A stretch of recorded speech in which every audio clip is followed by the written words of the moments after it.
On est de moins en moins nombreux. C'est clair. Ouais, mais il reste Ça les va meilleurs. être l'unité de la gauche, mais reste les meilleurs. version ultra restreinte. Il reste les meilleurs. J'allais dire comme les électeurs, mais je... Bon, allez, Mais là, c'est trop déprimant. c'est parti. Bonsoir Pablo. Bonsoir Marie. Bonsoir, Pablo. Bonsoir Marie. Donc, je suis content d'être avec vous ce soir. Alors, ce soir, j'ai envie qu'on parle du phénomène politique, enfin du moment politique, je sais pas comment. Le phénomène. Non, mais je sais pas comment. Non, je sais pas comment on peut appeler ça, quoi. Genre, une espèce de sursaut. Pierre Jacquemin a parlé de potentiel séisme à gauche, en tout cas chez les sociaux-démocrates. C'est la proposition par Anne Hidalgo de primaire. Alors bon, c'est une idée qui est plus vieille que ce qui avait germé dans la tête de Anne Hidalgo, dans la mesure où la primaire populaire, c'est ce qui porte depuis maintenant plusieurs mois. Qu'est-ce qu'il y a? Il y avait beaucoup de blagues à faire dans cette phrase, mais on te laisse finir ton... Laissez-moi finir, vous aurez le droit aux blagues après. Et donc Anne Hidalgo a proposé une primaire de toute la gauche pour essayer de départager les différents candidats qui aujourd'hui, en gros, stagnent en dessous de 10%. Alors elle est plutôt à 3%, à 3-4%. Mais du coup, voilà, c'est sa proposition. Je voulais savoir ce que vous en pensiez. Alors, tout le monde a fermé la porte. Hein. Enfin, je veux dire, Jadot a dit absolument niet. Les Insoumis ont dit niet aussi. Et les communistes aussi ont dit qu'ils ne voulaient pas y participer. Vous, qu'est-ce que vous en pensez très objectivement, enfin pas objectivement, mais de là où vous êtes, est-ce que vous pensez que c'est une bonne idée? Est-ce que, genre, qu'est-ce qu'on en fait de cette proposition? Bah, moi, juste pour commencer, déjà, je trouve que par rapport aux autres thèmes, de manière complètement subjective, déjà, on a envie de sourire avant de commencer.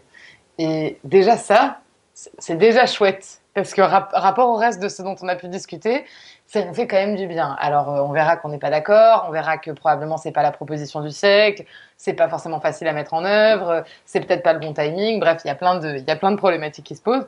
Néanmoins, déjà, cette proposition, peut-être pas dans sa forme, peut-être pas dans son timing, mais déjà dans son existence, elle nous projette un peu plus dans des réflexions positives que plein d'autres sujets dans lesquels on se dit, bah, soit on raconte la même chose avec des deltas bien sûr, mais on raconte des choses proches et on n'arrive pas à se mettre d'accord parce qu'il y a des questions de personnalité, parce qu'il y a des questions de positionnement, parce qu'il y a d'autres questions qui se posent, etc. Bon, bah là déjà on a envie d'en débattre et de manière plutôt souriante. Ceci étant dit, je pense que ça va pas être simple à mettre en œuvre. Voilà. Que peut-être qu'il y a 6 mois, quand notamment les initiateurs de la primaire populaire ont commencé à travailler sur le sujet, ça aurait été une superbe initiative pour le coup. Que malheureusement, je pense que l'opinion publique n'y était pas. Soit l'opinion publique n'y était pas sensible, soit il n'avait pas les relais pour l'opinion publique, je te rappelle. Ok. Les gens qui composent l'opinion publique n'étaient pas sensibles à cette idée, ou ils n'avaient pas les relais pour la faire connaître, ou c'était pas le bon timing. Il y a aussi le Covid, il y a aussi... Bref. Mais peut-être que maintenant, le schéma primaire populaire, au sens d'une primaire en tant que telle qui désigne une personne, est pas le bon. Par ailleurs, moi, je pense que si tant est que c'est ce type d'outil qu'on utilise, son objectif, ça doit pas être de désigner, comme on le fait souvent dans une primaire, un chef, et puis tout le monde suit. Et en fait, on n'a pas vraiment réglé la question de la répartition et de la concrétisation d'un projet commun. Puisque là, ce qu'on se dit quand même, c'est que si jamais ce type d'initiative devait advenir, c'est pour faire émerger du commun sur le fond et du commun dans une équipe. Et je suis désolée, mais franchement, dans l'arc de gauche et écologiste que Piolle appelait à un moment donné l'arc humaniste,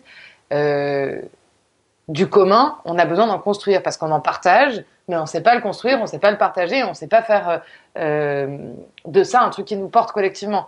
Donc je ne sais pas si c'est le bon outil, probablement pas tout à fait dans sa formulation actuelle et il y a d'autres choses à transformer, peut-être que le timing est trop tardif, sûrement que la proposition via Anne Hidalgo, au moment où elle vient de faire 3% dans un sondage, c'était pas la meilleure manière de lancer le processus et de le rendre crédible et enthousiasmant. Mais pourvu qu'il se passe quelque chose et qu'effectivement on arrive à construire du commun, ça ne veut pas dire qu'on est d'accord sur tout, ça ne veut pas dire qu'il n'y a pas de ligne de différence entre la France insoumise, le Parti socialiste, les écologistes et les communistes. Ça veut dire qu'à un moment donné, on peut partager dans un moment un tout petit peu crucial et où on est quand même en train d'être sondé à des niveaux catastrophiques, des perspectives et des objectifs communs qui peuvent quand même valoir le coup pour les Français et Françaises. Moi, je souriais peut-être pas pour les mêmes raisons. Du coup, moi, je souris parce que je trouve que c'est une proposition ridicule, mais elle n'est pas seulement ridicule. Je vais dire aussi pourquoi je pense qu'elle était dangereuse, pourquoi elle me gêne sur plein d'aspects. Et puis, il y a plein de choses à dire sur les primaires. Je tiens juste d'abord à commencer de dire qu'il y a clairement la tentation de voir ça comme une envie de débrancher la campagne d'Hidalgo et que si elle veut se battre pour le droit à mourir dans la dignité, c'est dans le programme de la France Insoumise. Maintenant, Tu l'as travaillé toute cela la dit, journée? non, même pas, tu vois, mais là, je viens d'y penser. Mais non, mais vraiment, tu vois, genre, là, c'était trop gros. Plus sérieusement, moi, j'ai eu un moment de flip, tu vois. Hier, comme tout le monde, je regarde, je vois Montebourg qui, et puis Hidalgo et tout. Et j'étais, ça m'a beaucoup soulagé de voir à quel point la social-démocratie était médiocre. Parce que, en vérité, moi, je pense qu'ils avaient beaucoup de capacité à s'unir. C'est-à-dire que moi, je voyais bien cette possibilité de construire un front anti-Mélenchon en disant tous de notre côté, il y a 2-3 détails, mais sur l'Europe, on est d'accord. Sur la protection sociale, on a plus ou moins la même vision, qui à mon avis n'est pas la bonne pour la gauche, etc., etc. Et du coup, j'avais peur d'un front anti-Mélenchon en disant on fait porter sur Mélenchon le poids de la division, comme si ce serait de sa faute, comme on l'a vu dans plein de cadres unitaires où tout le temps c'était on aime bien parler tous ensemble, mais sans la France insoumise. Et du coup, j'ai flippé l'histoire d'une seconde. Et puis, j'ai flippé sur le truc de on va nous annoncer le ralliement de Christiane Taubira, hein, la personne dont l'acmé de l'engagement à gauche, c'était le quinquennat d'Hollande, donc quand même, c'était... Enfin, tu vois, des trucs où, voilà, des espèces d'effets médiatiques, et puis je vois cette proposition de primaire, et ça m'a fait beaucoup rire, parce que tous, ils ont dit non, et qu'au final, genre, elle était déjà en train de faire un bide, et là, c'est vraiment un coup.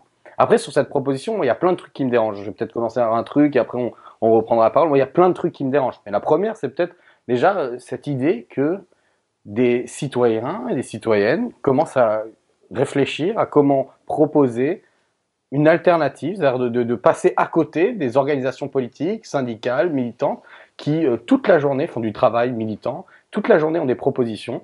On peut critiquer, hein, j'ai pas été le dernier à critiquer ce qui se passe dans les organisations politiques, etc., mais de dire nous, on va présenter des choses en dehors de ce que les candidats veulent. C'est-à-dire qu'on peut présenter des candidats qui ne sont pas présents, qui ne souhaitent pas participer à cette primaire, en disant, nous, on sait mieux. Nous, on veut faire une initiative. Je pense que les citoyens qui veulent faire l'initiative, c'est très bien, mais ce truc-là de, on va faire au-delà des partis, on s'impose comme les interlocuteurs qui vont dire quelque chose, et quelque chose d'assez choquant, en fait, parce que c'est très irrespectueux déjà du travail des gens qui sont sincères, quelles que soient leurs organisations politiques, et qui toute la journée essayent de faire des choses. Et deuxièmement, pourquoi c'est dangereux, c'est qu'en plus, c'est fait dans une naïveté genre assez crasse, je dois le dire, et qui... Là, tu parles de la primaire populaire. Ouais, voilà, qui est... parce qu'elle a dit hein, que ce serait le cadre auquel elle pensait, et qui, finalement, ne comprennent pas, avec leur rapport naïf comme ça, de nous, on peut faire ça ensemble, on est tous gentils, on va tous se parler, détruisent le sens politique. Je donnerai deux exemples. Le premier, c'est donc la question du programme commun. Il faut regarder quand même 35 pages, et il y a 0 proposition. C'est-à-dire qu'il y a que des phrases qui sont d'un consensus tellement travaillé que ça ne veut plus rien dire. Taxer les multinationales. Ok, ben Macron dit la même chose. Et qu'est-ce que ça veut dire concrètement? Ou sur l'Europe, alors là, il n'y a rien. C'est tout simple, il n'y a rien. Sur un certain nombre de sujets comme ça qui sont il n'y a rien. C'est vraiment des phrases consensuelles qui tout le monde peut se les approprier, ce qui veut dire que tout le monde peut dire tout ce qu'on veut et qu'il n'y a rien concrètement dans l'effort, tu vois. Donc moi déjà, je pense que c'est un problème. C'est-à-dire que si la question, et on l'avait dit déjà à l'époque, si l'unité c'est au rabais, c'est-à-dire on se met tous d'accord sur des grands principes qui veulent rien dire, donc on peut être d'accord, bah ça m'intéresse pas au niveau politique. Et le deuxième, c'était ce que je disais, c'est la question de la primaire, c'est ne pas comprendre que par exemple ce genre de primaire citoyenniste organisé, ça favorise un certain électorat, à savoir les CSP+, diplômés, etc., qui vont voter pour certains candidats qui représentent leurs intérêts, à savoir ceux de la social-démocratie, et ce qui permet ensuite de porter stigmate sur « Ah, vous voulez pas participer, vous n'êtes pas unitaire, et tout ça ». Je pense que c'est dangereux pour la politique. Genre, il faut accepter qu'il y ait des camps différents, des intérêts différents, des propositions différentes, et que les gens vont trancher. Et ce truc-là, on va se substituer à la fois au monde politique, et à la fois aux électorats qui existent dans le corps politique, le seul qui existe, à savoir le corps électoral, ça me gêne. Quand c'est des partis, c'est une chose. La primaire de la droite ou d'autres formes de primaire où on dit il y a des adhérents d'une famille ou d'une famille élargie qui discutent entre eux et qui, c'est une chose. Mais là, vraiment, on est dans un truc où, genre, c'est qui ces gens? Oui, surtout que personne ne veut vraiment y participer, en fait. C'est ça le problème de fond. C'est-à-dire qu'ils voudraient y participer, ils signeraient un paplard en disant, bon, bah oui, voilà, c'est ce qu'on partage, etc. Non, mais attends, ça, c'est la première chose. Ensuite, la deuxième chose, c'est ce que tout à l'heure, tu as beaucoup répété, la primaire, c'est ce qui permet de créer du commun, ou en tout cas de voir ce qu'on a en commun. Moi, je remarque quand même qu'il y a eu plusieurs primaires, en fait, dans l'histoire de la gauche. Il y en a une il n'y a pas longtemps avec les écologistes. Hein. Ils ont fait une primaire. Par exemple, c'est Yannick Jadot qui a gagné avec 51% au deuxième tour. Sandrine Rousseau a fait 49%. Qu'est-ce qui reste en fait de Sandrine Rousseau concrètement en fait dans le discours de Yannick Jadot, dans le récit qu'il raconte? Rien. Mais walou. Ni d'ailleurs de Delphine Batho. Alors évidemment, il a mis Delphine Batho porte-parole il y a 3 jours, mais concrètement, la proposition phare qui était la proposition sur la décroissance, il ne l'a absolument pas repris. Il n'a même pas essayé de créer du consensus autour de ça. Et c'était la même chose d'ailleurs en 2017, lorsqu'il y avait une grande primaire de toute la gauche, entre guillemets, enfin d'une partie de la gauche en tout cas, où il y avait eu quand même 2 millions de votants. Benoît Hamon a gagné. Moi, j'en étais plutôt assez content qu'il gagne, surtout face à Manuel Valls. Mais qu'est-ce qu'il a récupéré du programme de Manuel Valls? Rien. Et même surtout les électeurs. Les électeurs sont partis. On a vu la fiabilité des électeurs socialistes de c'est pas notre candidat, on va voter Macron. Ça, c'est une autre chose. Mais moi, je parle même de créer du commun. Ça ne crée pas du commun. Ça n'a pas créé du commun entre Benoît Hamon et Manuel Valls. Ne faites pas de moi la défenseresse de la technique, du processus de la primaire. Parce que j'en suis pas défenseresse. D'abord, je me suis fadée 2017 et la candidature de Benoît Hamon, et on a fini à 6,36. Je suis ravie de découvrir aujourd'hui que de 3%, 7% et 8%, finalement 6,36, c'était pas si mal après coup. Sur le coup, ça nous faisait beaucoup moins rigoler. Donc je suis pas une grande défenseresse du processus de primaire. Je pense que ce qu'il y avait d'intéressant dans le processus qui était proposé là, c'était une partie d'innovation démocratique, parce que je partage, en tant que militante, encartée, etc., je partage toutes tes réserves, à la fois sur une forme de naïveté dans la construction, à la fois sur le danger que ça représente pour les partis politiques, et y compris une relative, vous me passerez le mot, mais une relative insulte aux militants qui construisent au quotidien. Ça, je le partage profondément. Ceci étant dit, on est aussi obligé de constater que nos partis, tous autant qu'ils sont, la France Insoumise compris, ne regorge pas de militants actifs, ni même de militants relativement passifs, c'est-à-dire de tous ces gens qui suivent ce qu'on fait et qui, comme il en existait au Parti Socialiste il y a 10 ou 15 ans, qui suivent ce qu'on fait, qui viennent au moment actif et puis qui repartent. Bon, il y en a quand même pas des masses, je veux dire, dans tous les partis aujourd'hui. Plus que 3 personnes qui montent une primaire en faisant une pétition en ligne. Hein. Je suis d'accord. Ceci étant dit, dans la pétition en ligne, il y a 240 000 signataires. Je veux bien que Jean-Luc Mélenchon ait rassemblé beaucoup de signatures et je ne dénie pas les faits. Je dis simplement, c'est pas non plus négligeable. Voilà. Ouais. Une fois qu'on a dit ça, je dis simplement que l'outil qui était proposé, à travers la question du vote préférentiel, pouvait permettre justement de construire autre chose et probablement pas tellement un mécanisme de primaire. C'est bien que tu parles au passé parce que le vote préférentiel à 3, ça a absolument aucun sens. Hein. Non mais du coup, moi je pense que cette mécanique-là, elle avait une utilité, elle avait un sens. D'abord, d'innovation démocratique parce que plusieurs partis en parlent à gauche du vote préférentiel sans que personne ne l'ait jamais testé pour de vrai. Et secondo, je pense qu'elle pouvait permettre justement d'être créateur de commun, parce que je pense que l'objectif, et peut-être que d'ailleurs ils ont assez mal communiqué sur cette question-là, et notamment sous l'influence des partis d'ailleurs, l'objectif, et probablement lié à leur naïveté dans la construction de la primaire, c'était justement de permettre cette construction de commun. Et je pense qu'ils l'ont mal mis en scène, mal décrit, qu'ils ont utilisé le vocable de primaire, qui en fait, alors qu'on aurait probablement dû utiliser quelque chose de plus proche de la construction de la coalition. Alors, il faut trouver un terme plus joli et plus bankable, mais en attendant, plus proche de ça, parce que je pense que c'était la volonté initiale.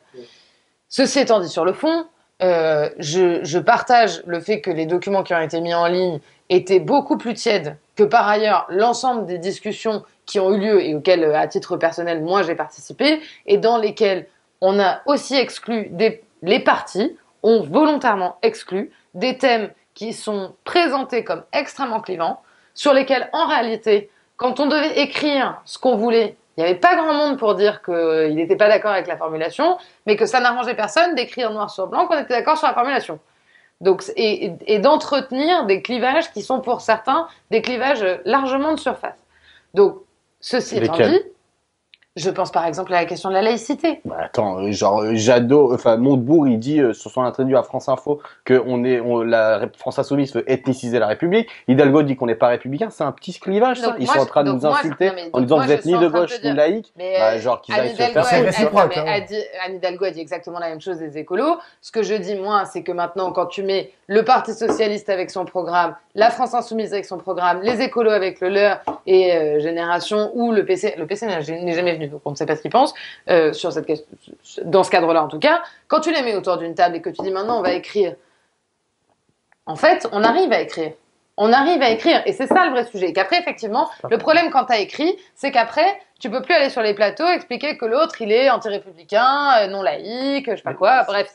Donc, je crois quand même il y a un besoin, et je veux dire, à un moment donné, il faut l'entendre aussi, et on l'entend sur les marches, enfin, pardon, mais on l'entend sur les marchés, on l'entend les gens qui ont envie de gagner aussi, qui ont envie que, je veux dire, on ferait, Mais c'est ça qui est intéressant. même par rapport à ce qui est écrit, rien que dans le socle de la primaire populaire, et encore une fois, je pense que sur ce format-là, ce sera très compliqué, que c'est pas ça. Aujourd'hui, je suis pas certaine que ce soit exactement ça qu'il faille faire, etc.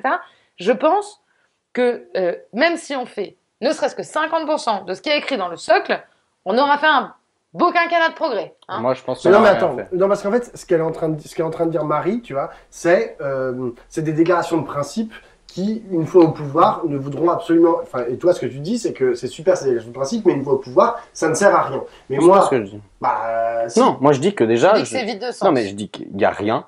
C'est la fin de la C'est des politique. mots que tout le monde peut signer. Oui, non, mais parce que il y a rien. Il y a rien derrière. Il y a aucun engagement concret. Il y a aucune prise de position. Moi, tu dis, il y a deux trucs qui m'ont fait, sur lesquels je voudrais réagir et qui me font rire. C'est, tu dis, genre, il y a des gens qui nous disent sur les marchés, on veut gagner. Donc, il y a encore cette espèce de prise que pour gagner, il faut être unitaire. Ça n'existe jamais, hein. À chaque fois qu'on a gagné, c'était pas comme ça. Aujourd'hui, je vois pas pourquoi, pas si on souvent fait gagner, hein. des additions mathématiques qui n'ont aucun sens, à savoir on additionne tous les scores et on pourrait avoir une candidature, pas ce des qui n'existerait additions, pas. c'est Parce que des moi, je te le dis, choses, si on s'additionne tous nos scores derrière Jadot, j'irai pas voter Jadot. Si on additionne tous nos scores derrière Hidalgo, j'irai pas voter Hidalgo. Je voterai Poutou ou pour Lutte ouvrière. J'en ai rien à foutre, mais j'irai jamais voter pour ces gens-là. Ou Anas Kazib, il y a vraiment aucun souci là-dessus. Donc, il y a des gens qui font le raisonnement dans l'autre sens. Si c'est tous derrière Jean-Luc Mélenchon, il y a des gens qui n'iront pas voter Mélenchon. On le sait qu'il y a des gens qui sont de gauche, sauf quand il s'agit de voter Mélenchon. On l'a vu la dernière fois. Et donc, du coup, ça ne veut rien dire. Deuxièmement, t'as dit, il faut créer du commun. Non, non, c'est pas mon objectif. Et c'est pour ça que c'est un problème, ce truc-là on va créer du commun. Non, mon objectif, c'est de créer des positions politiques cohérentes. Si créer du commun, ça veut dire je dis rien sur l'Europe, et c'est là où je suis pas d'accord, on peut tous écrire des formules communes, c'est pas vrai. Hein. Moi aussi, j'ai fait des réunions dans des cadres où sur l'Europe, on dit quoi? Ah, il faut pas fâcher les gens sur l'Europe. Ah, ok, on dit rien sur les traités européens. Attendez. En 2005, on avait l'unité de la gauche radicale sur la question européenne. Il y avait deux camps, il y avait le oui et le non, c'était très très clair. Et depuis 2005, dans une partie de cette gauche, qu'on annonce un peu plus radicale que le PS, un peu plus, il y a eu des gens qui ont été des déstabilisateurs de la position qu'on avait.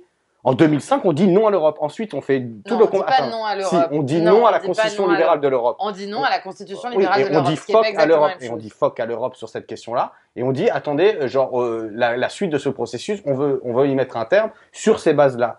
Après, qu'est-ce qu'il faut faire? Il y avait plein de discours sur l'alternative. Ensuite, qu'est-ce qui se passe? Il y a un front européen contre l'austérité.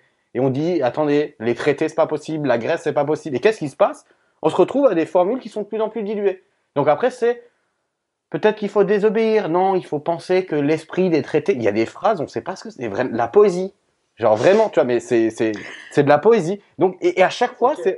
moi, je ne suis pas là pour créer le commun, se créer sur des positions franches. La question, Mais c'est convaincre. je ne Et dis quand pas on dit- qu'il faille pas ni muscler ce qui a été écrit, ni d'ailleurs que c'est l'alpha et l'oméga, ni qu'il faille pas avoir de position franche. Ce que je dis par contre, c'est que moi je suis très dérangée quand tu me dis il faut pas créer du commun. Bah, ça veut dire, Je- avec non, qui mais- Moi, avec Sandrine Rousseau, je veux créer du commun. Avec Anne Hidalgo, jamais. Avec les Cambadélis, jamais. Avec Stéphane Le Foll, jamais. Avec les gens qui ont participé au quinquennat Hollande, jamais. Et jamais. Et le fait qu'on les invite, qu'on discute avec eux, moi, j'en veux à des acteurs de gauche qui n'ont pas fait un cordon sanitaire avec cette gauche-là. Tous ceux qui ont participé, c'est terminé pour moi. Avec Jadot, peut-être, mais vraiment, s'il est derrière nous et qu'il n'a pas le choix. J'ai pas envie de créer du commun avec Yannick Jadot. Quand il nous dit, on verra, non. Mais Non, donc, en y a pas- fait. mais, bref, il y a pas d'ambition majoritaire. Je veux Mais dire, si. non, mais tout le monde n'est pas prêt à faire la révolution, si tu veux. Mais en Je fait, dirais. moi, je propose pas la révolution. Le programme de Jean-Luc Mélenchon, c'est un programme classique de social-démocrate de gauche qui propose une rupture avec l'ordre Ah, merde, actuel. alors. Non, mais je suis désolé. Qu'est-ce qu'il propose? Augmentation de salaire, une meilleure protection Mais donc, sociale, c'est pour ça une que je te révolution dis, à un moment- démocratique si non, on mais veut. à Mais un je veux dire, moment donné, la forme, elle est aussi importante.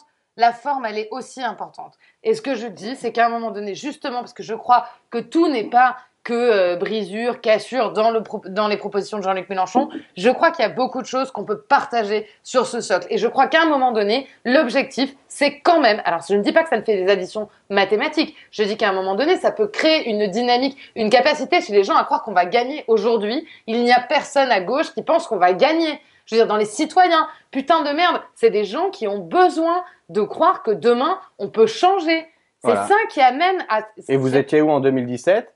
Ah bah non, mais on peut pas faire l'union. C'est-à-dire que c'est Mais vraiment, pardon, mais alors moi, je suis alors désolé. dans une forme de... Tu as fait la campagne de Hamon et c'est Tout c'est à ça fait. qui Et fait. alors, je pense que dans une forme d'absurdité peut-être politique, moi, j'ai pensé qu'on allait gagner jusqu'à très peu de temps de la fin, qu'on avait une chance d'être au second tour. Et tu étais sans doute sincère. Moi, je te dis que les gens qui se sont servis de ce discours sur l'union, c'est les gens qui, pendant toute leur carrière politique, nous ont dit, vous au front de gauche, vous nous empêchez d'arriver au pouvoir. Vous, la gauche du PS, vous devez voter pour nous au deuxième tour pour faire... On n'a jamais manqué à l'appel. Moi, je parle en tant que militant, mais en Oui, plus, je les sais, gens, je sais, mais je les suis d'accord avec électeurs, toi. ils ont fait le truc. Ils ont été dégoûtés. Ils ont été trompés. Et comme tout le temps dans leur histoire, à chaque fois que tu votes socialiste, tu sais que tu as perdu. En gros, c'est ça, hein, le vote socialiste. Et qu'est-ce qui se passe? Nous, la première fois qu'on a la capacité, on nous fait aucun cadeau, on nous dit jamais, ce discours disparaît. Et là, il revient. Et ensuite, on ne gagnera pas en pensant que on peut faire un axe de Christiane Taubira à Philippe Poutou. Ça n'est pas vrai. Genre, nous sommes Tiens, d'accord sur rien. moi, j'ai une question pour toi. C'est pas vrai qu'on est moi, d'accord sur rien. C'est là le que c'est discours, pas moi, vrai. par exemple, le programme, en fait, et le discours avec lequel je suis le plus en accord, c'est ce que dit la LCR. Depuis le début, depuis que je m'intéresse à la politique, le NPR, pardon, autant pour moi. Mais ce que déjà disait la LCR à l'époque, j'étais tout à fait d'accord, et aujourd'hui, c'est le parti avec lequel je suis le plus en phase. Est-ce que, genre, je dois dire, bon bah, ce qu'il me propose, en fait, c'est ce qui me va le mieux. Pourquoi est-ce que j'irais me faire chier, tu vois, à aller voir des sociodémocrates, comme tu dis, comme Jean-Luc Mélenchon ou Yannick Jadot, tu vois, dans la mesure où il y a quelque chose qui est parfait pour moi. Bah, il y a deux choses. Un, tu peux te dire, je vote en fonction de mes idées. Oui, pourquoi? Moi, je pense qu'aussi, le programme dont je suis peut-être le plus proche en termes de radicalité, ça serait sans doute ça. Mais il y a deux choses. Un, il y a l'expérience de la LCR, qui a une réflexion. Quand il crée le NPA, c'est une ouverture. On veut sortir d'une position et d'une position historique qui nous empêche. Il y a des discussions à l'époque, c'est le même moment où il y a le front de gauche qui se crée. Donc, ces désirs d'ouvrir les fronts, ils existent partout. Le NPA, ils arrivent, ils font jusqu'à 10 000 adhérents. Mais, et ça, il faudra en parler avec des camarades de Rallye communiste révolutionnaire ou du NPA qui montrent que, à l'intérieur, les réflexes bureaucratiques de l'organisation, les traditions militantes, ont fait que ça a été compliqué et ça a vite fini. Le front de gauche, c'était pas ça. Hein. Moi, j'ai joué la carte front de gauche avant. J'étais au PC. J'ai organisé un comité avec des camarades du PG, avec des camarades non encartés. On pouvait prendre sa carte. Ok. Et donc, c'est les trucs. Tu me dis sur ces questions. Oui, je pense que tu me disais tout à l'heure, il n'y a pas de désir d'être majoritaire. Si. Moi, je milite dans une organisation, la France Insoumise aujourd'hui, qui a un désir d'organisation. Mais tout le monde a le désir majoritaire. Aujourd'hui, il est à 9%. Mais voilà, les désirs majoritaires à 9%. Qu'est-ce qui va se passer, en fait? Parce que, genre, du coup, moi, la proposition de la primaire populaire et de cette primaire, que moi, je considère vraiment comme une proposition à la Normale mieux, hein. Mais, ils ont effectivement cette naïveté de croire que ce qu'ils proposent peut faire avancer le schmilblick. Moi, je n'y crois pas. Mais eux. Et vous avez la naïveté de croire que parce qu'on discuterait ensemble, ça donnerait une dynamique. Ça n'est absolument pas prouvé. Alors, qu'est-ce Quelle que dynamique? Si j'avais la réponse, je serais candidat à l'élection présidentielle et je serais pas ici sur ce plateau. Moi, ce que je pense, c'est qu'il faut convaincre les gens, sur des idées. Je pense que nos idées, elles peuvent porter. Qu'il y a une différence toujours entre être d'accord par cœur ces idées. Être d'accord et participer politiquement. Mais si. Mais tout le monde sait très bien ce que pense Jean-Luc Mélenchon sur à peu près tous les sujets. Je pense que c'est pas le cas, mais même si c'était le cas, il y a une différence entre ta position dans la société, en termes de travail, de genre, de race, de ce que tu veux, la façon dont tu te positionnes dans la société et tu te positionnes politiquement. C'est-à-dire, il y a toujours eu un décalage. Il n'y a pas d'automatisme entre ta position de classe et ta position idéologique, par exemple. Pour parler avec des vieux termes, c'est de la même manière qu'il n'y a pas d'automatisme entre ton genre et ta proportion à soutenir le féminisme ou pas, à soutenir l'antiracisme ou pas. Donc, il y a toujours un décalage. La question, c'est donc les appareils et les mouvements sur lesquels tu organises cette participation. Et oui, c'est très difficile. Dans la période, je ne sais pas si on peut être majoritaire parce que ça fait 25 ans qu'on perd et ça fait 5 ans qu'on prend encore plus que d'habitude un courant réactionnaire extrêmement fort qui nous écrase. D'accord. La question, c'est soit on dit, bon, bah, de toute façon, c'est la merde et c'est mort, et donc et on Bah, est c'est un perdu, peu ce que tu dis. soit on mit. Non, soit on mit. Moi, je pense que oui, pour l'instant, on n'est pas fort. Encore une fois, les sondages, je suis désolé, mais jusqu'en mars Oui, oui, non, mais 2017, ça, la c'est dernière fois, sûr. on faisait 11%. et Attends, on pourquoi a- tu milites on en a bouffé. à la France Insoumise et pas C'est- au NPA? L'organisation plus proche de l'idée, dont je pense qu'il y a la plus forte capacité à peser sur le champ politique, à organiser un courant, un couloir, pardon, un couloir qui représente mes idées, qui est nécessaire pour pouvoir avoir des idées plus radicales et qui me semble sain sur au moins 3 points. La question antiraciste dans le dernier moment, on peut pas dire que le mec n'a pas tenu les digues. Entre nous soit dit, sur la question antiraciste, si on pouvait bannir le nom en fonction de l'expression en fonction de la race, ça m'arrangerait bien quand même. Parce que moi, Bah, moi, j'assume totalement ce terme. Et Ah ouais. la question antiraciste, la question économique, c'est-à-dire anti-néolibéralisme, anti-compromis avec l'austérité et toutes ces questions. Et troisièmement, je pense qu'il y a une question écologique, genre enfin une conversion écologique qui était plus tardive que certains ou oui, que mais les qui est écologistes du profonde. début, Non, mais attends, qui est profonde. profonde. Et Alors là, donc pour c'est le coup, ça. moi, Et je la c'est remets pas surtout- en question. et c'est une dynamique où je sais que me faire plaisir dans un cercle où je serais très petit, genre, et ça ne m'intéresse pas. Là, je pense qu'il y a une perspective. D'ailleurs, il y a un effort qui est fait sur le vocabulaire pour parler au sens commun. Et dernière chose, encore une fois, je pense que beaucoup de camarades du NPA, il faudrait leur demander, ils sont très présents dans les luttes, sont très organisés à ce Oui. niveau-là, et qu'ils ne Oui. voient pas la question électorale comme centrale, ce qui est bien leur droit d'ailleurs, de ne pas fétichiser Oui. l'élection, et que peut-être que ces organisations-là ne servent pas à ça, et servent plutôt à d'autres choses. Et pourquoi pas? Mais voilà. Après, Vas-y, Marianne. Après moi, enfin, il y a vraiment quelque chose qui me pose question dans ce qu'on est en train de débattre, au-delà de certains choix de termes.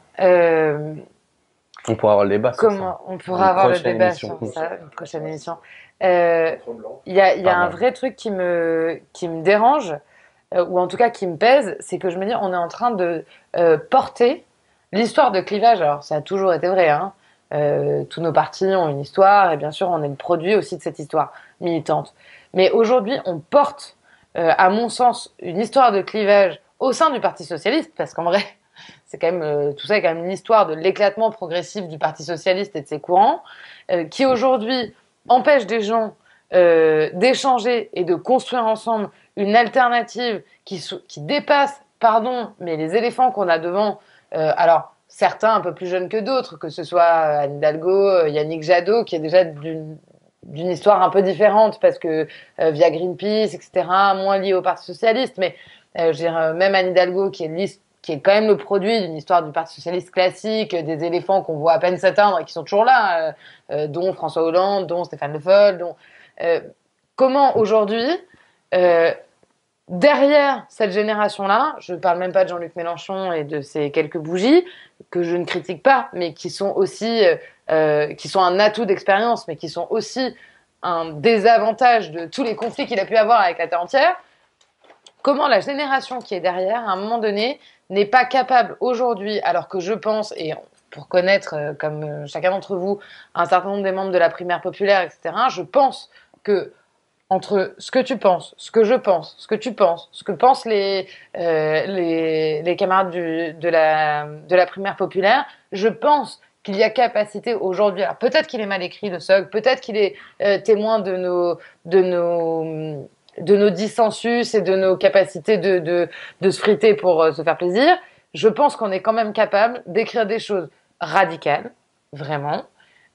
Peut-être pas aussi radicales toutes que la France insoumise, mais radicales par rapport à la société dans laquelle on vit aujourd'hui, et qui sont capables d'emmener, y compris dans la forme, y compris dans la manière de militer, y compris en s'adressant à des gens différents, dans des situations différentes, de faire naître et de faire avancer un mouvement qui est plus large que ce qu'on fait aujourd'hui, que ce que chacun fait dans son coin. Oui, Jean-Luc Mélenchon a une capacité à faire adhérer, à progresser, que je remets pas en question, un programme solide, des projets, etc. Il a aussi un plafond de verre lié à sa propre histoire, à ses débordements, à une vie, en fait, en politique qui, à un moment donné, te construit comme personnage politique, qui le fait aussi reconnaître comme un tribun, je veux dire, très fort. Là où Yannick Jadot, à l'inverse, d'autres qualités, une capacité de composition, une histoire au sein de mouvements écologistes profondément ancrés, etc., mais qui en font moins un tribun, une personne moins connue. Voilà.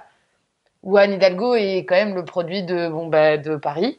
Voilà, et c'est pas facile. Et pour le coup, c'est pas facile à porter pour quelqu'un qui n'est pas d'ailleurs, pour une présidentielle.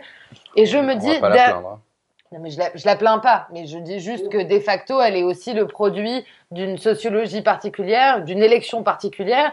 Je veux dire, tout le monde n'est pas Chirac qui vient de la Corrèze et qui est maire de Paris. Je veux dire, si t'as pas aussi la Corrèze en backup, c'est pas simple pour conquérir la France.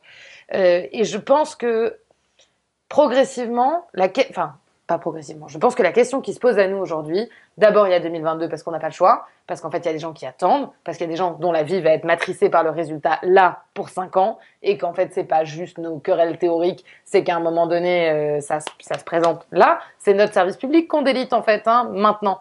Et la seconde chose, c'est comment après ça, au-delà de cette échéance-là, si jamais on n'est pas capable de relever cette échéance-là, de relever les gants pour cette échéance-là, qu'est-ce qu'on fait après?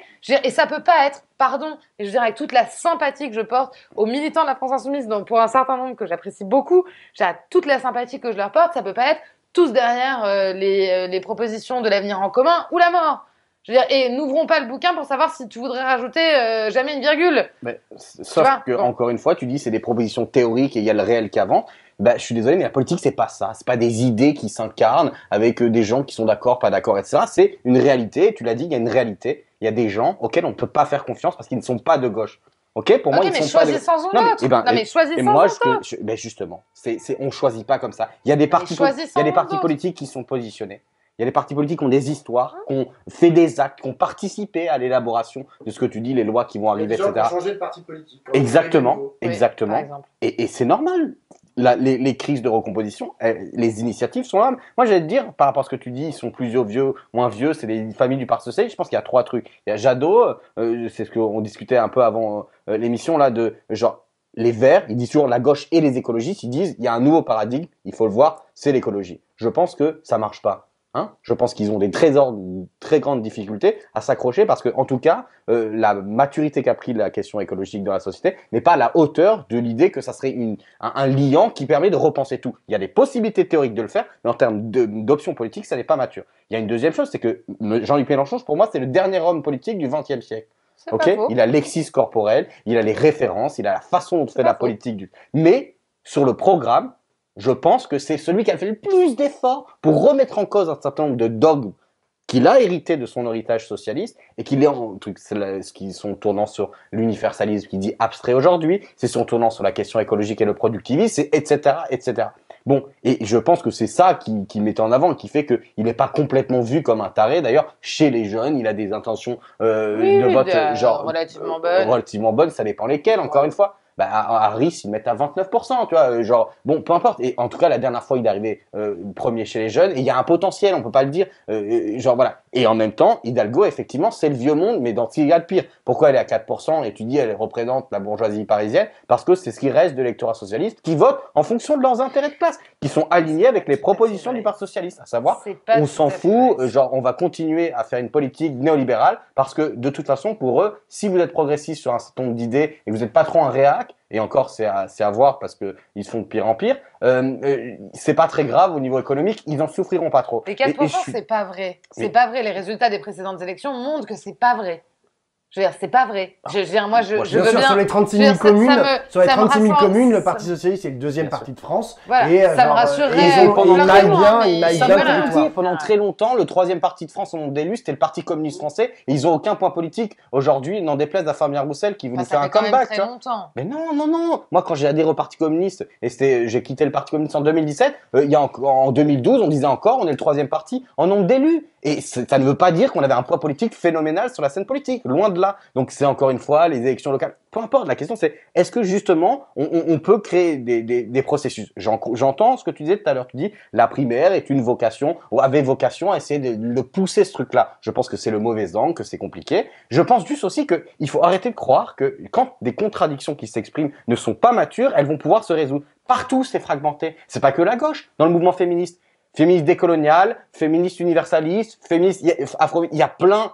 Et on a tous peur qu'on dit fragmentation, on va perdre. Non, il y a des contradictions qui posent des questions et tant que ces questions qui sont légitimes, qui sont posées, elles sont pas résolues, on va pas arriver. Ok, mais du coup, on les adresse pas. Féminisme, antiracisme, c'est la même chose. Il y a On un les clash. adresse pas. Mais si, mais en On fait, les adresse pas. On n'est pas capable de on se les dire à un adresse moment pas donné. par en haut. Non mais. On les adresse pas en disant Non. prenons-nous tous la main ensemble et toi t'es féministe Ok. universaliste. Donc là, moi, tu je suis actes féministe. la défaite de la Ah, gauche. mais c'est Non, ça. sur À tous aucun ces moment, sujets. je dis- Non, je à dis- aucun moment donné, tu Mais te c'est pas dis, grave, hein. on est capable d'adresser ces questions et de se dire, quand on les adresse, que quand même, on va essayer de pas s'y prendre comme des porcs, parce que l'objectif, c'est de parvenir à exercer le pouvoir Mais c'est pour changer la vie des gens. vous, Enfin, je vous veux dire, faites tout le temps le lien de si on était d'accord tous ensemble, on va gagner. C'est faux.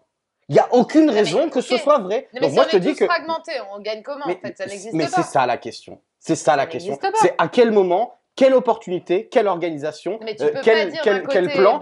tu peux pas dire d'un côté, la candidature de Benoît Hamon a empêché Jean-Luc Mélenchon d'être au second tour la dernière fois et de remporter l'élection présidentielle, et de l'autre me dire ça ne pose aucun problème si Non. jamais on est fragmenté par 10 000. Et si, je te Et dis, ça va bien se passer, et je vais te montrer pourquoi. Un, parce que je voulais juste signaler l'hypocrisie, des gens qui nous appellent toujours Non, mais à donc, l'unité. pour et qui le... l'hypocrisie, Attends, mais non, mais je pour peux l'hypocrisie, finir. ça marche, mais Je pour te le reste, ça réponds. marche pas. Mais bien sûr, ça marche pas sur le reste. Et pourquoi il s'est maintenu? Parce qu'il y avait radicalement des différences qui n'étaient pas prêtes d'être dépassées. La façon dont la Rocardie et Benoît Hamon fait partie. Imagine la protection sociale, par exemple, le revenu universel avec fusion, on fait sauter le principe de cotisation et on fait via l'impôt. C'est une rupture radicale dans la façon de penser la cotisation qui est un salaire et la façon d'organiser la protection sociale. Et ça, c'est une rupture. Sur l'Europe, c'est la même chose. Sur l'Europe avec Hamon, on peut pas s'entendre. Ou alors avec Hamon un peu plus qu'avec les Verts qui sont des fédéralistes naïfs, alors que moi, je suis prêt à parler fédéralisme quand c'est un fédéralisme politique avec du contrôle sur un Parlement qui est, pour l'instant, n'a aucun pouvoir. Donc, il faut parler du fond. Mais ce que je veux dire, c'est que Mais justement... par contre, tu dis Jadot, il faut qu'il se range derrière nous. Et moi, Comme tu as dit tout à l'heure, moi, c'est ce un peu que je veux dire, paradoxal. c'est le pourquoi il y a eu ces problèmes de prime à l'hégémonie, à l'option hégémonique en tête. C'était que effectivement, les unités qui ont pu se faire de façon technique ou à des moments, c'est malheureusement que sans dépasser un certain nombre de contradictions majeures, ce qui s'est passé, c'est que quand il y a une alliance avec des gens derrière, il y a prime à l'hégémonie, c'est-à-dire que le cadre de pensée hégémonique, c'est celui qui dirige. Quand les communistes et les Verts sont allés au gouvernement en 97-2002, c'est le Parti socialiste qui était à la tête. Et quand le Parti socialiste a dit on va privatiser, les communistes, ils ont voté la privatisation de la France. Et pareil pour les Verts qui étaient au gouvernement, c'était comme ça. Et pourquoi? Parce que la maturité des fractures, elle se fait quand le social avance. Pourquoi aujourd'hui ces questions ont été posées? Parce qu'il y a eu des mouvements des femmes dans la société, des mouvements des personnes racisées, des mouvements des gilets jaunes, des mouvements contre les cercles politiques qui ont agrégé la crise politique. Donc en fait, ces mouvements-là, c'est ça qui participe à la recomposition du social. Le problème, c'est que ça prend du temps. Et donc la question, c'est, on peut le voir comme tu dis, acter qu'il y a une fragmentation, c'est acter qu'il y a une défaite de la gauche, forcément. Il y a en partie, c'est vrai, parce que effectivement, c'est plus dur de concentrer une option majoritaire quand la société est divisée. Alors qu'il n'y a pas de fragmentation, ou la fragmentation de l'extrême droite, par exemple, elle est elle est beaucoup plus faible en termes de contenu idéologique. Il n'a pas fini par nous perdre. Un peu. Non, mais Non, parce mais, qu'on Parce mais, que là, du coup, tu es en train de dire mais qu'on va j'ai- perdre. mais non, je dis qu'on peut le comprendre que comme Jean-Luc ça. c'est un Mélenchon On va peut problème, le perdre. mais ça comprendre. n'est pas un- Non, j'ai dit qu'on peut le comprendre comme ça, mais que c'est pas obligatoire. Il y a aucune règle qui dit parce qu'on va se mettre d'accord au rabais sur des propositions, on va gagner. Je note Ça n'est par pas vrai. ailleurs, au-delà du fait que on a fait un beau tour du cadran et que je ne sais pas à quel moment tu nous as perdu, mais potentiellement. Tu regarderas, tu tu nous as regarderas. perdu. Je regarderai avec plaisir juste cette séquence-là. Mais je note par ailleurs que les différences qui sont aujourd'hui indépassables dans une alliance, que ce soit avec les écolos ou que ce soit avec les socialistes, mais surtout avec les écolos, n'étaient pas indépassables quand il s'agissait des régionales, n'étaient pas indépassables quand il s'agissait des municipales.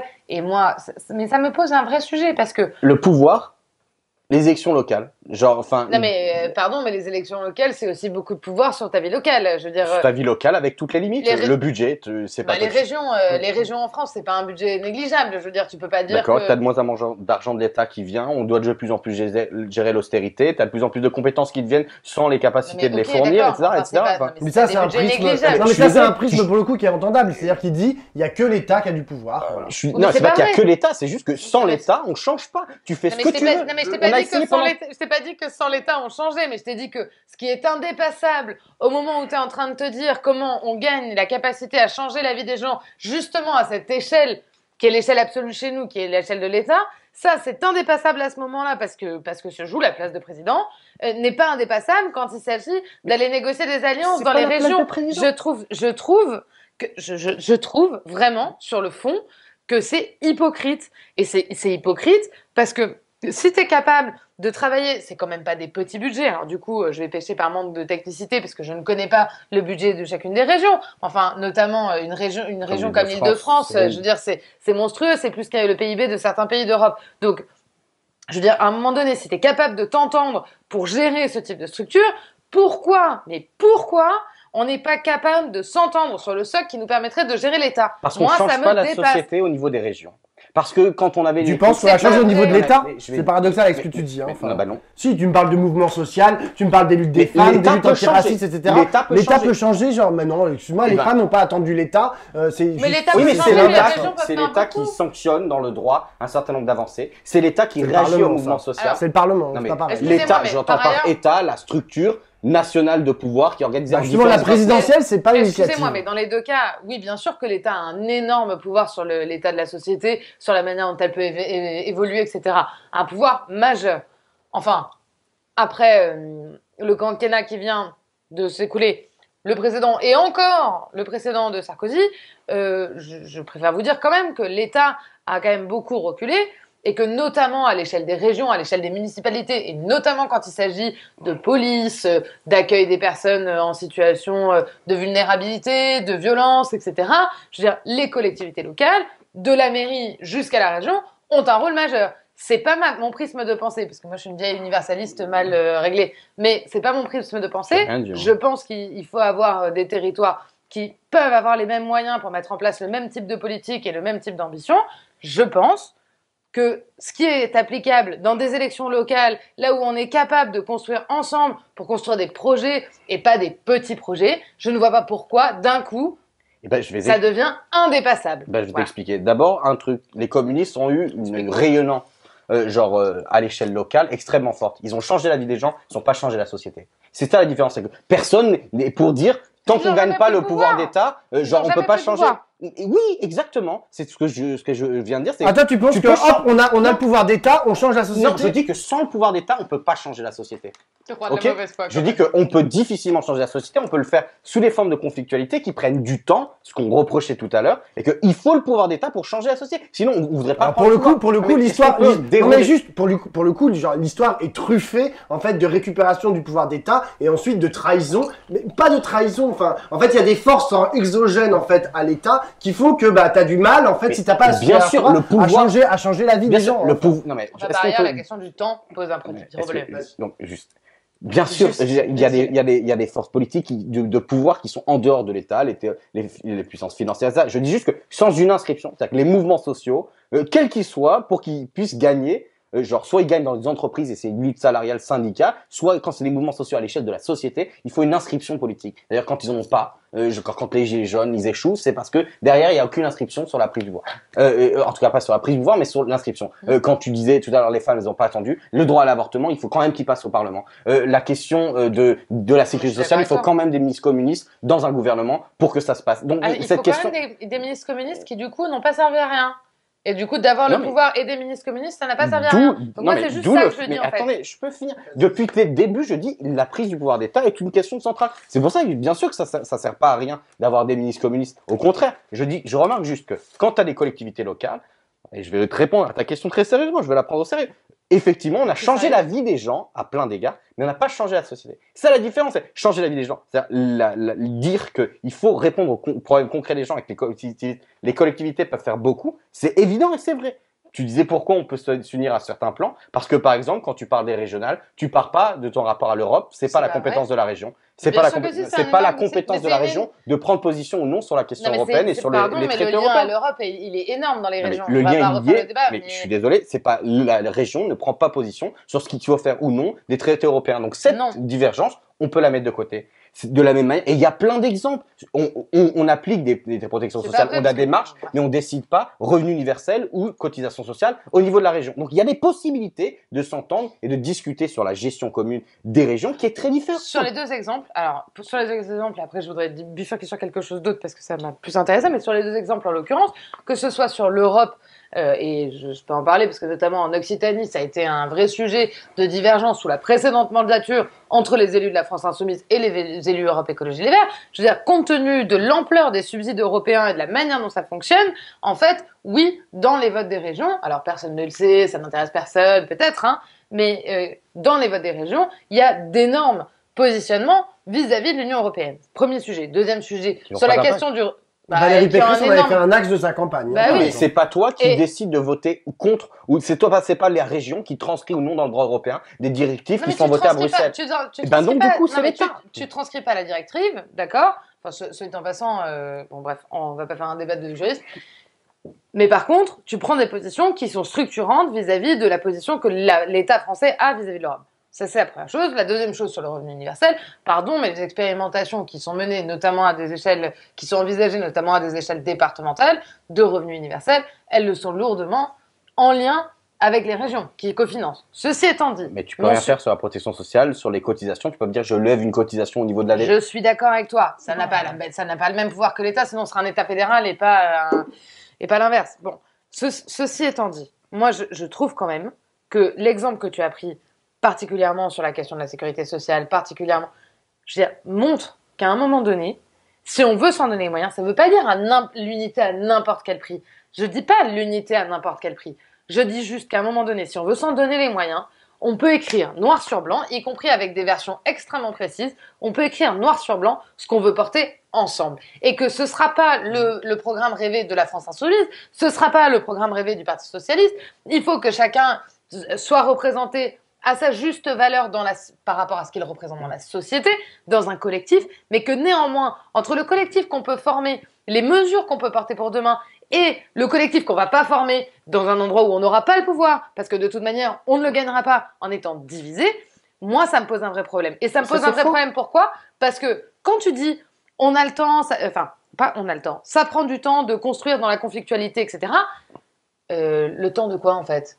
Mais je remarque juste que l'évolution des les mentalités, les mouvements dans la société prennent du temps. Bien sûr que ça prend du temps. Ça fait 100 ans qu'on est divisé dans la gauche. Oui, 1920, le congrès de Tours. On n'avait pas de crise environnementale.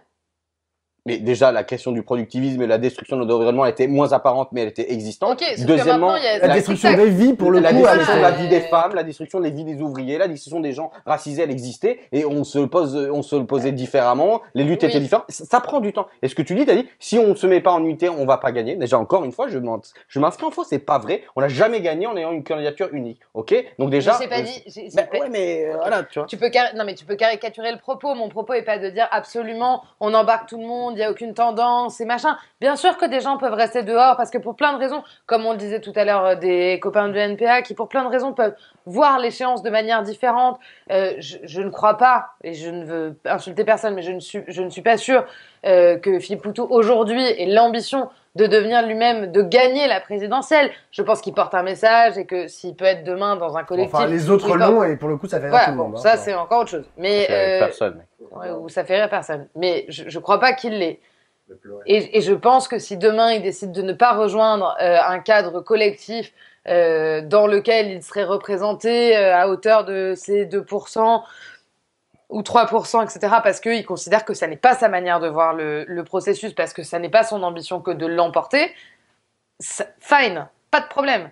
La question c'est, aujourd'hui, quand on est un certain nombre de collectifs à avoir des choses qui peuvent apporter et qui pouvons partager des choses, putain, on va se donner les moyens ou pas de les gagner? On peut pas, il y a des trucs. Voilà. On va clore. J'ai une dernière question que je vais vous poser, mais franchement, je veux une réponse en 1 minute chacun. C'est comment est-ce que vous voyez les semaines, les mois qui arrivent jusqu'à l'élection? Comment vous pensez Comment on les voit ou comment on les rêve? Comme tu veux, genre décris-moi ce que tu as envie de me décrire, tu vois. Mais qu'est-ce qui va faire que tout d'un coup, soit Yannick Jadot, Anne Hidalgo ou Jean-Luc Mélenchon ou même Fabien Roussel va à un moment engranger une dynamique? Est-ce que vous y croyez encore ou plus du tout? Est-ce qu'on doit mettre ça derrière nous et acter la défaite de la gauche? Ou est-ce qu'on peut encore se dire, Jean-Luc Mélenchon, il a encore potentiellement la possibilité d'être président de la République ou Yannick Jadot?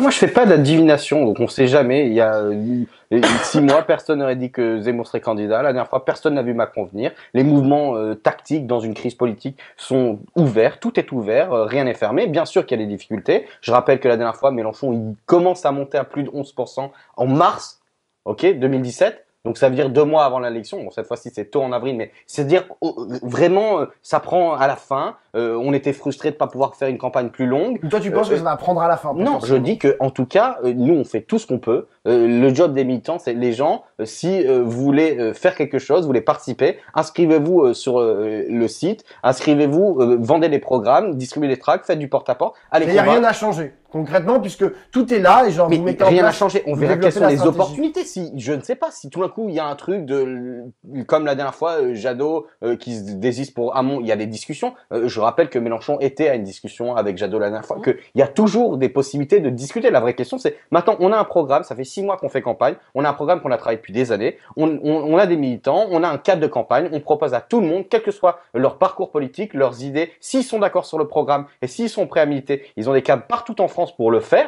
Et voilà, en avant. Si on ne mène pas de combat, on peut rien gagner. C'est tout. Genre, voilà. Moi, je pourrais faire. Enfin, je pense qu'on pourrait tous partager à gauche le même type de diatribe. En fait, on a un projet, on a un candidat, on a des cadres pour s'investir. Oui, oui. Et je pense que c'est enthousiasmant. Et je pense que une présidentielle, c'est aussi un cadre pour plein de gens qui ne se sont jamais investis avant de s'investir et que c'est enthousiasmant et qu'on découvre plein de choses, à la fois des débats de fond, à la fois du militantisme, à la fois. Euh, D'un point de vue purement tacticien, bien sûr que, comme toi, je fais pas de divination et je sais qu'il peut y avoir des coups tactiques, etc. Mais que je pense que les choses peuvent précipiter à un moment donné un peu différent, effectivement, janvier, mi-février, autour de, y compris de facteurs exogènes qui émergent vraiment à droite et du coup qui est l'opposition.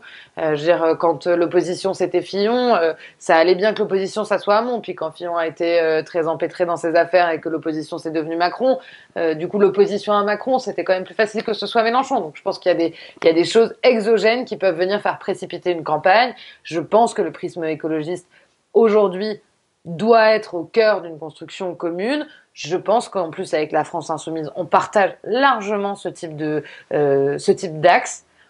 À titre personnel, parce que je crois qu'on pourrait construire sur un temps long, se donner une ambition de gagner à court terme et construire sur un temps long, je souhaiterais qu'on soit capable de se rencontrer, primaire ou pas primaire, c'est pas le problème, de se rencontrer et de faire progresser le total de la gauche et des écologistes en proposant quelque chose qui a du souffle, qui est radical. Je suis pas d'accord avec tout ce que propose Jean-Luc Mélenchon, mais il y a de larges pans que je peux partager, qui soit radical, qui nous permettent de faire évoluer la société demain et qui donne à plein de gens, y compris des gens qui ne se reconnaissent pas dans la candidature de Jean-Luc Mélenchon et qui n'y se reconnaîtront jamais, comme certains ne se reconnaissent pas dans la candidature de Yannick Jadot et probablement avec le niveau de radicalité de Jean-Luc Mélenchon ne s'y reconnaîtront jamais, que ces gens-là puissent partager une ambition pour la France de demain. Aujourd'hui, je crois que l'ambition progressiste, écologiste pour la France demain, elle est faible. Elle est faible parce qu'on ne donne pas cette perspective.